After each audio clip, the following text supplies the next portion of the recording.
Yıllar boyu rakamların insanlara olan enerjisini araştırıyoruz.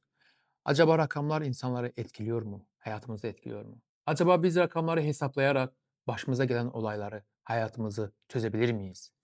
İşte tam bu noktada herkesin yeni tanıdığı bir terimin ortaya çıkıyor. Numeroloji. Aslında numeroloji tarih boyu olmuş. Dinimizde böyle var. Buna dini dilde baksak ebced hesabı derler. Eskiler insanın ismiyle, soy ismiyle, doğum tarihiyle rakamları hesaplar, olacakları, kendi başına gelecekleri her şeyi önceden çözerdiler. O yüzden de bugün ben size Mayıs ayının özel numeroloji açıklamasını vermek istiyorum. Mayıs ayı altının enerjisi altındadır. Altı gücü temsil etmekte ve ateş elementini temsil etmektedir. Çok farklı rakamdır. Sen bir taraftan baktığında 6, ben bir taraftan baktığımda 9 görebilirim. Aslında bu çok energetik olduğunu ve enerjinin yanlış anlaşıldığını ifade edecek. Bu ne ifade olabilir? Mayıs'ın önü enerji dalgalanmaları olacak. Farklı enerjiler olabilir.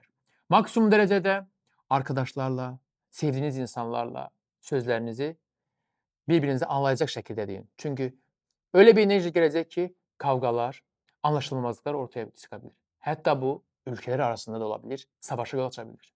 O derece maksimum derecede bu enerjiden çekinmek, maksimum derecede kavgalardan çekilmek, sabırlı olmakta tavsiyem var. Ortasına yakın Mayıs'ın enerji daha da güçlü, daha da sabitleşecek. Şu anda farklı üreticilik enerjiniz olacak. Çok energetik olacaksınız. Bu enerjinizi kendi iş alanınıza, kendi gücünüze yönetmekte fayda vardır. O zaman yarım kalan işlerinizi sonlandırmakta çok büyük sonuçlar, iyi sonuçlar elde edebilirsiniz. Bir de çok duygusala kapılmayın. Duygusala kapılıp kendinizle kaldığınız zaman enerjinizi duygularınıza, kendinizin yanlışlarını aramaya vereceksiniz. Bu zamanda hiçbir sonuç çıkarabilmeyeceksiniz.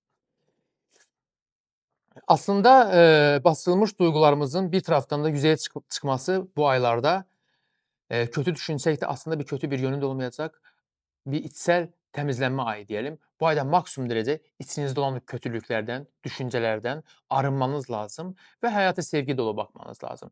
Altı biraz, negatif olaylara tetikilediği için siz bu negatif olayları maksimum derecede pozitif olaylara çevirmeniz lazım. Nelere dikkat etmeliyiz?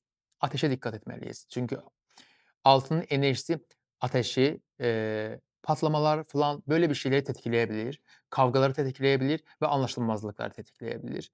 Maksimum derece sevgiyle kalın, duayla kalın. Allah sizleri korusun.